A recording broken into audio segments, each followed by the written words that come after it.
Spider-Man is one of the most beloved superheroes of all time. He is liked by many, from teenagers to children to adults. He is one of the heroes that everyone wants to be with and has sympathy for. Many fans have pointed out that the writers of Spider-Man comics do not want to give him anything but pain and suffering, which has been a laughing point at Spider-Man's life.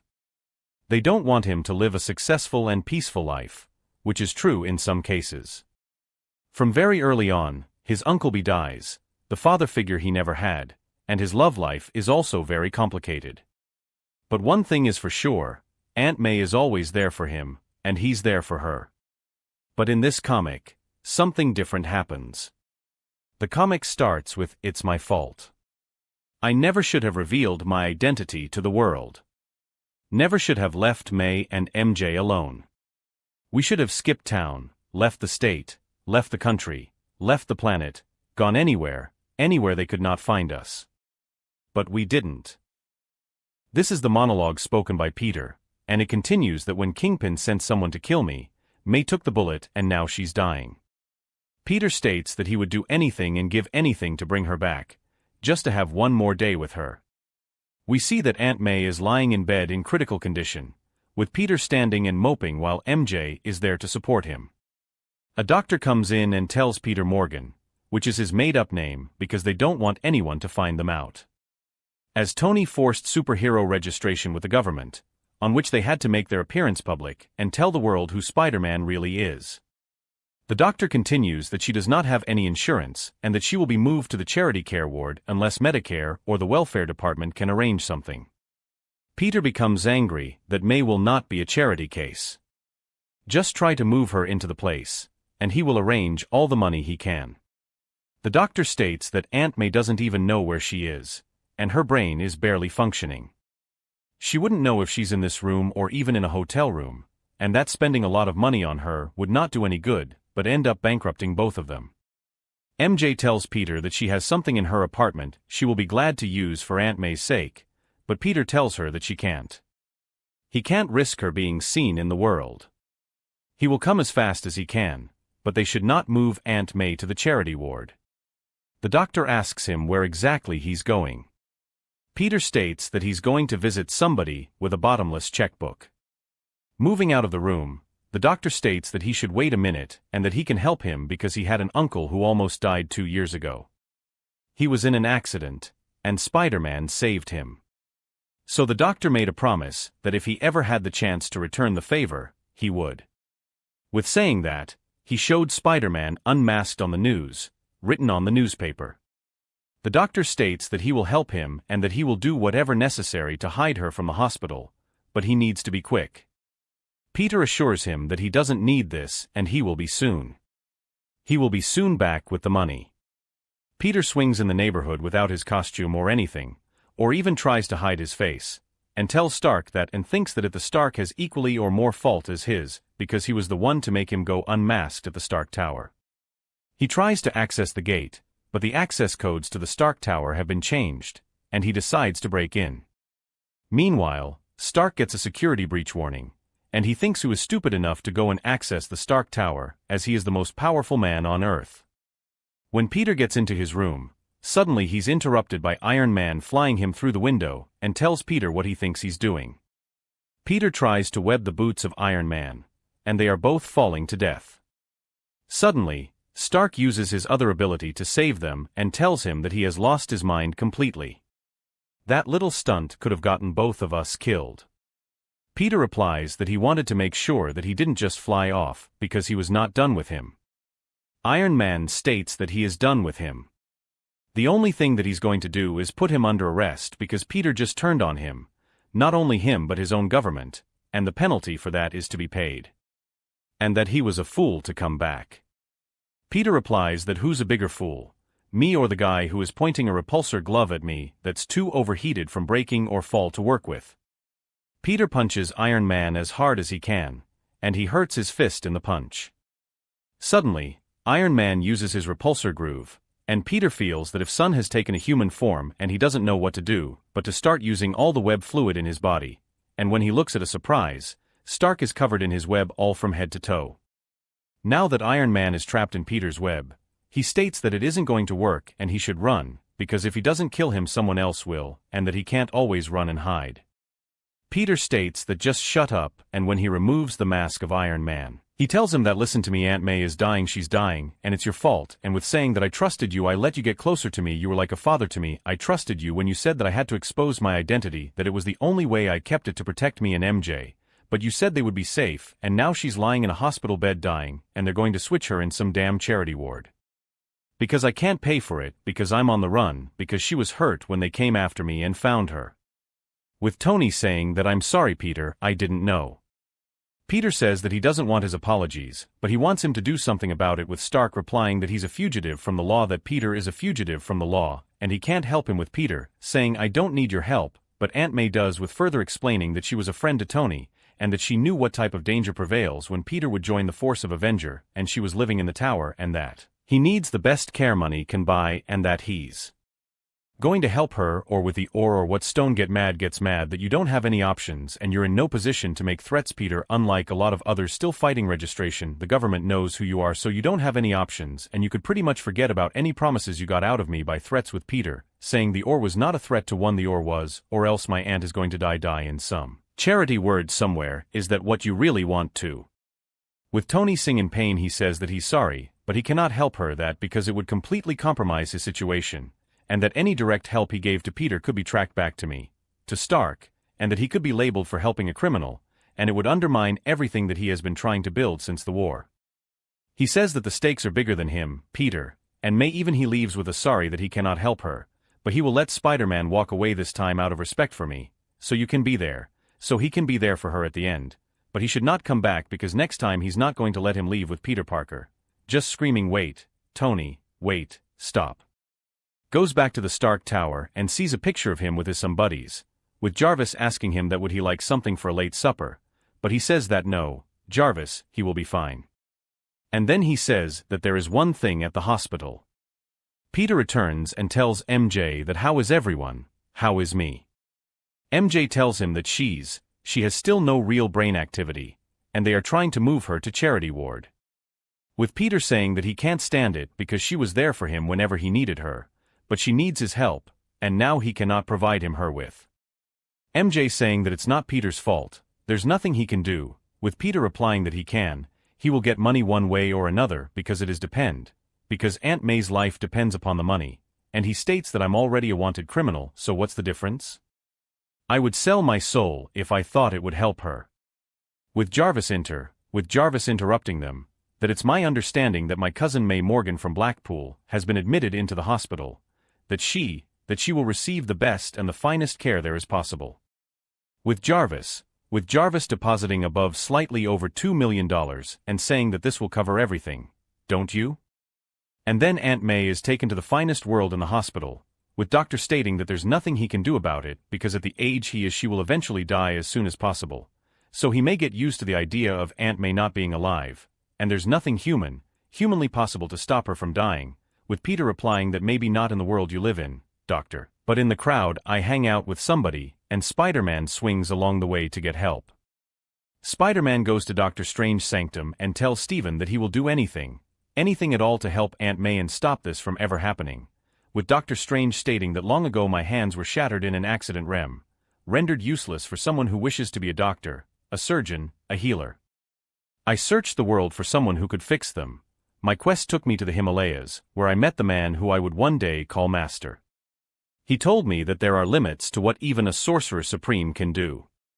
He could not fix my hand, but he could give me a purpose and the chance to save lives. With Peter angrily stating that if you're trying to tell me that her death is a part of some bigger plan, forget it.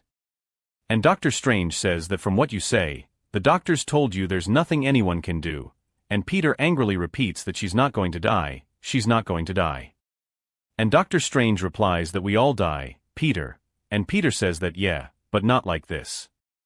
Peter adds up that if she goes years from now of old age in her bed, that's one thing, but she will not die because of my fault. She took a bullet intended for me, Stephen, if I would move just a second faster, if I would have seen, I can't let her die like this, not when it's my fault, I can't live with that, I can't, God, for God's sake, Stephen, help me, please, help me. Then Doctor Strange says that he spoke the truth when he told that there was nothing that he could do. I think there is nothing anyone can do, but you must know for yourself, and you do not have day long, to search, only days, perhaps hours. The hands of the dead were created 15 centuries ago. They allow one to enter the tides of space and time, travel the world in the blink of an eye, even be in several places at the same time. With Peter saying that space and time, what if we can go back and stop her from being shot? Or with Peter angrily states that if Strange is trying to tell him her death is part of a bigger plan, he should forget it. Strange says from what Peter has said, the doctors told him there's nothing anyone can do. Peter repeats that she's not going to die. Strange replies that everyone dies. Peter says that if she goes years from now of old age, that's one thing, but she will not die because of his fault. She took a bullet intended for him, and he can't let her die like this. He can't live with that. He begs Strange to help him. Strange says he spoke the truth when he said there was nothing he could do. However, there might be something Peter can do, but he doesn't have long to search, only days, perhaps hours. He explains that the hands of the dead, created 15 centuries ago, allow one to enter the tides of space and time, travel the world in the blink of an eye, and be in several places simultaneously. Peter suggests going back to stop Aunt May from being shot. Doctor Strange says, "You know, the hands offer great power but also great temptation. Some things are not meant to be touched by mortals, so I will invoke them only once to send you to many places in this time, rather than into the other one." Doctor Strange recites his magical spell, stating, "Go now and may you find what you need." Spider-Man goes through multiple phases of his life in just mere seconds, stating that not one of them could do anything and Aunt May is not alive in any of them. Doctor Strange states, the human consciousness can only be stretched so far before mind and body snap. Were you able to find what you need? Peter says, "No, I did not find what I needed." Doctor Strange replies, the cycle of life is essential to the very core of existence, to the survival of the universe. To fight that cycle is to fight the very forces of creation itself, and that power is not within my grasp or yours. Spider-Man messes with the spell of Doctor Strange and suddenly goes back in time, where he sees the man who shot Aunt May. He tries to punch the shooter, but he can't touch him or even feel him. Peter states that he has to try. He has not come this far to only fail. He thinks that maybe he can warn his earlier self so that he stays out of the room and that Aunt May does not have to die. When Spider-Man goes to his past self, he sees that past Spider-Man has a spider sense and must be picking up on his presence. That means there's a chance to save Aunt May. Soon, he's interrupted by demons. He tries to web them up, but they can't be webbed, though he can be hurt. He soon fights off the demons and goes into the room, trying to warn Peter that there's something and they should stop it. Suddenly, Aunt May is shot while the bullet goes through Spider-Man's chest and the demon attacks again. Spider-Man fights back, and soon Doctor Strange shows up. The mystical figure destroys the demon and tells Peter that these are called Night Walkers, living on the edges of time and space to prevent destiny from being changed. Only a great power can defy them. Peter should get out of there unless he wants to die.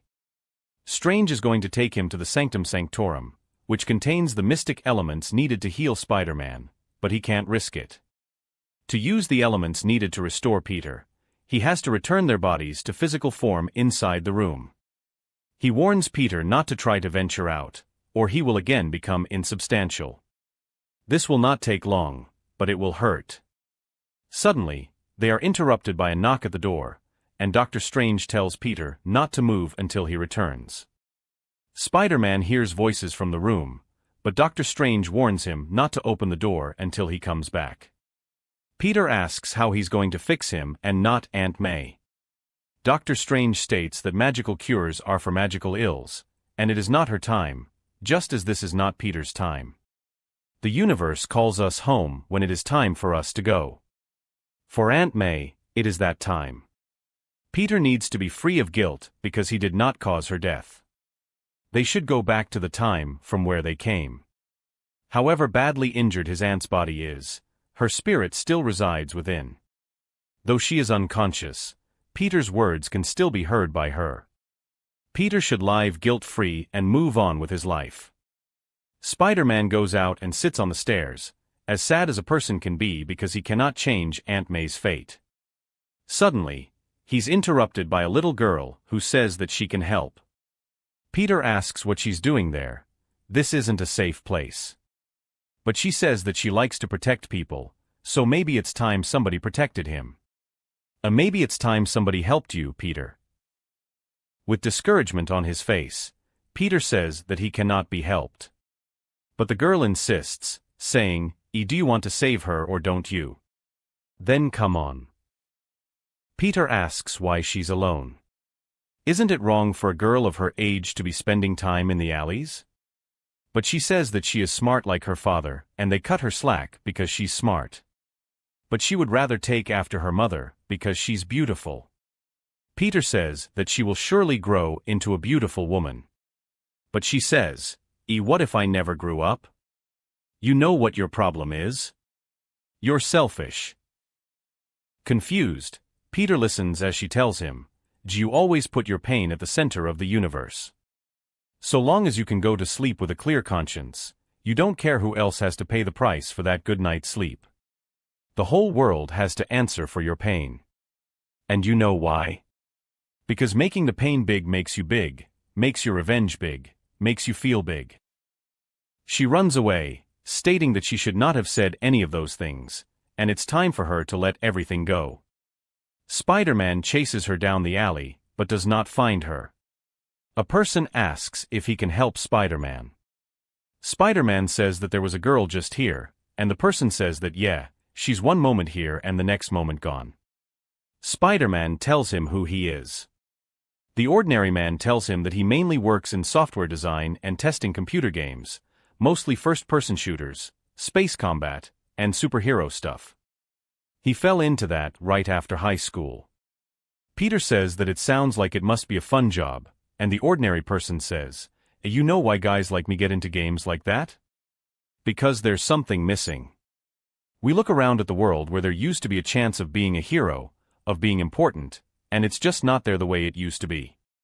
So we play games and read books because the world we got isn't the world we thought we were supposed to get, the world we thought we were promised by somebody.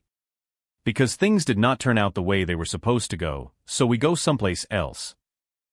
The guy states that if there was anything that would make him the happiest guy on earth, it would be just helping people and becoming a hero and changing people's lives.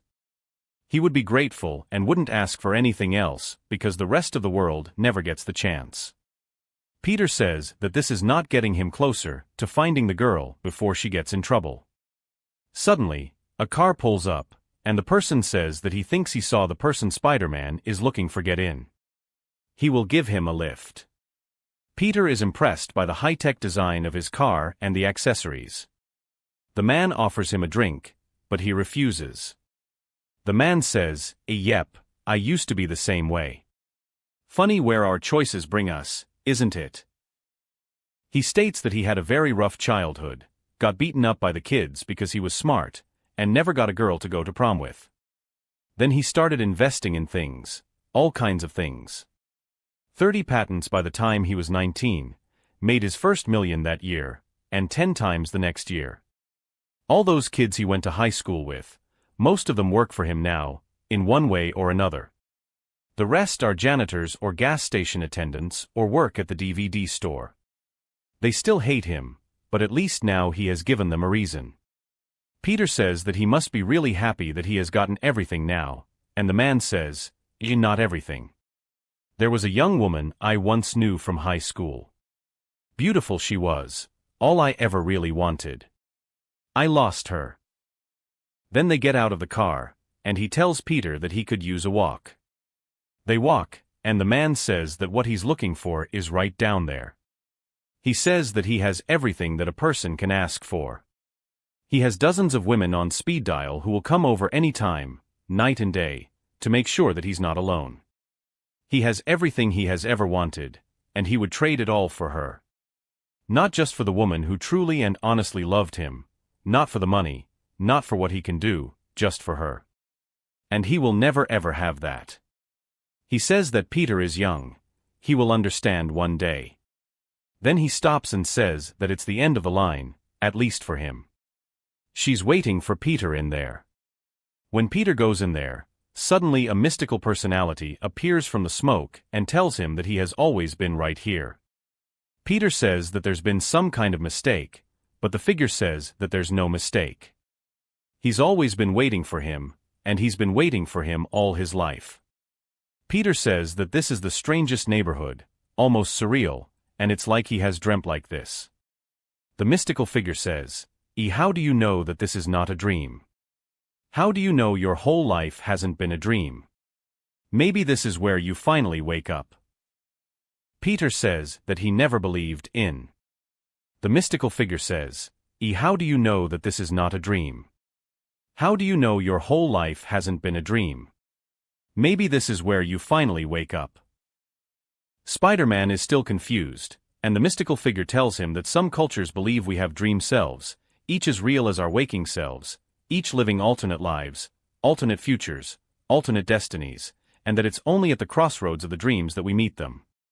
Peter says, Sorry, never believed in that sort of thing, but the mystical figure replies, That's too bad because you just met some of them on your way here. The mystical figure continues, recalling the time when the spider bit Peter, stating, You see, your destinies are written not in huge brushstrokes but in the thinnest, finest of details. A missed cab, a party unattended, a field trip to the lab, a slender web in the right place at the right time. But what happens when we make the thinnest change, just a single sentence, and the future changes forever? As seen in this, it is shown that Peter, when he was about to get bitten by a radioactive spider, is called out by someone, and he leaves, so the spider never bites him. Thus, he never becomes Spider-Man. The mystical figure says, What happens next? In one reality, your rage and resentment turn inward. You pull away from society, from the world you cannot control, that will never recognize your potential, losing yourself instead in words you can control because they are not real, and thus lose sight of your own potential.